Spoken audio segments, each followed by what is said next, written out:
ప్రధాని మోడీ కర్నూలు ఎయిర్పోర్ట్ కి చేరుకున్నారు. ప్రధానికి governor Abdul Nazeer, CM Chandrababu, deputy CM Pawan Kalyan స్వాగతం పలికారు. అక్కడి నుంచి హెలికాప్టర్లో శ్రీశైలం వెళ్తారు. బ్రహ్మరాంబ మల్లికార్జున స్వామివార్లను దర్శించుకుని పూజలు చేస్తారు మోడీ. అనంతరం శివాజీ స్ఫూర్తి కేంద్రాన్ని సందర్శిస్తారు. అక్కడి నుంచి మధ్యాహ్నం 2:30కు కర్నూలులో ఏర్పాటు చేసిన జీఎస్టీ సభకు హాజరవుతారు ప్రధాని మోడీ.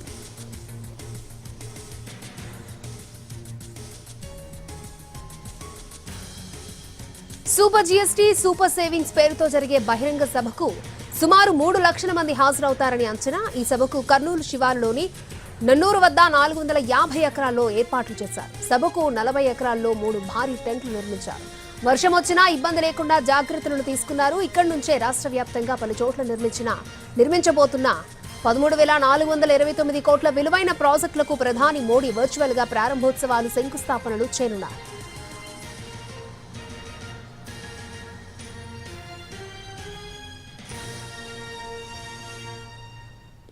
546 కోట్లతో పూర్తి చేసిన రైల్వే ప్రాజెక్టులు. శ్రీకాకుళం, అంగుల్ మధ్య 422 కిలోమీటర్ల మేర నిర్మించిన సహజ వాయు పైప్ లైన్ ప్రాజెక్టులను ప్రారంభించి జాతికి అంకితం చేస్తారు మోడీ. కృష్ణా జిల్లాలో 362 కోట్లతో చేపట్టిన రక్షణ పరికరాల ప్రాజెక్ట్, చిత్తూరు జిల్లాలో 200 కోట్లతో చేపట్టిన Indian blotting plant, Muddanur Kadapa హైవేలో పాపాగ్ని నదిపై నిర్మించిన వంతెనలను ప్రారంభిస్తారు.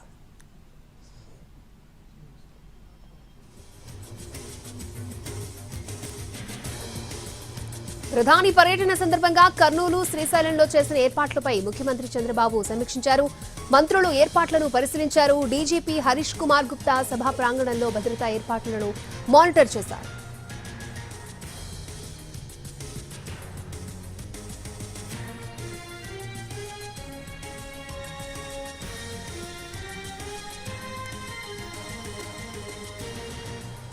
ప్రధానితో కర్నూలులో రోడ్ షో నిర్వహించాలని మొదట నిర్ణయం తీసుకున్నారు. తర్వాత దాన్ని బహిరంగ సభగా మార్చారు. సభా ప్రాంగణంలోనే టెంట్ల మధ్యలో నిర్మించిన రహదారిపై ప్రధాని ప్రజలకు అభివాదం చేస్తూ రోడ్ షోగా వేదిక వరకు చేరుకునేలా ఏర్పాట్లు చేశారు. సభ మధ్యాహ్నం 2:30 నుంచి 4 గంటల 10 నిమిషాల వరకు ఉంటుంది.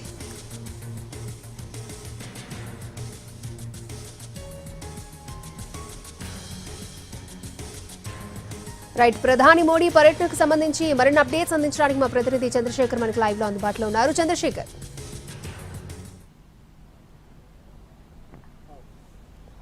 ప్రధాని నరేంద్ర మోడీ కొద్దిసేపు క్రితమే కర్నూలు ఎయిర్పోర్ట్ చేరుకున్నారు. సరిగ్గా షెడ్యూల్ ప్రకారం 10 గంటల 50 నిమిషాలకు ఆయన ప్రత్యేక విమానంలో కర్నూలు ఎయిర్పోర్ట్ చేరుకున్నారు. ఎయిర్పోర్ట్లో అప్పటికే CM Chandrababu, deputy CM Pawan Kalyan, governor కూడా ముగ్గురు ముందుగానే వచ్చారు.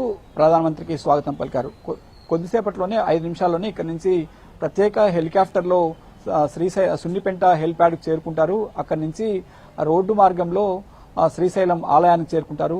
11 గంటల 15 నిమిషాలకు ప్రధానమంత్రి నరేంద్ర మోడీ బ్రహ్మరాంబ మల్లికార్జున స్వాముల వారిని దర్శించుకుంటారు. దాదాపు గంట పాటు ఆలయ ప్రాంగణంలో గడుపుతారు. అదే సమయంలోనే స్ఫూర్తి కేంద్రంలో అక్కడికి వెళ్లి సందర్శించి అక్కడి నుంచి తిరిగి గెస్ట్ హౌస్ చేరుకుంటారు. గెస్ట్ హౌస్ లో దాదాపు గంట పాటు రిజర్వ్ ఉంటారు. అక్కడి నుంచి సున్నిపెంట వెళ్లి సున్నిపెంట నుంచి ప్రత్యేక హెలికాప్టర్లో కర్నూలు హెలిప్యాడ్ చేరుకుంటారు.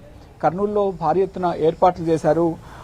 హెలిప్యాడ్ కు వెళ్లే ముందు రోడ్ షో కూడా నిర్వహిస్తారు. దాదాపు 33 లక్షల మంది ప్రజలను సమీకరిస్తున్నారు. 7,000 బస్సులు ఏర్పాటు చేశారు. వాటితో భారీ బహిరంగ సభ నిర్వహించనున్నారు. సూపర్ జీఎస్టీ, సూపర్ సేవింగ్స్ పేరుతో ఎన్డీఏ ప్రభుత్వం భారీ ఎత్తున సభ ఏర్పాట్లు చేసింది. అందుకోసం దాదాపు వారం రోజుల పాటు వందల సంఖ్యలో కార్మికులు, 10ల సంఖ్యలో ఐఏఎస్, ఐపీఎస్ అధికారులు ఇక్కడే ఉండి ప్రధానమంత్రి సభ ఏర్పాట్లను చూస్తున్నారు. మొత్తం మీద కొద్దిసేపట్లోనే ప్రధానమంత్రి మోడీ శ్రీశైలం బయలుదేరనున్నారు.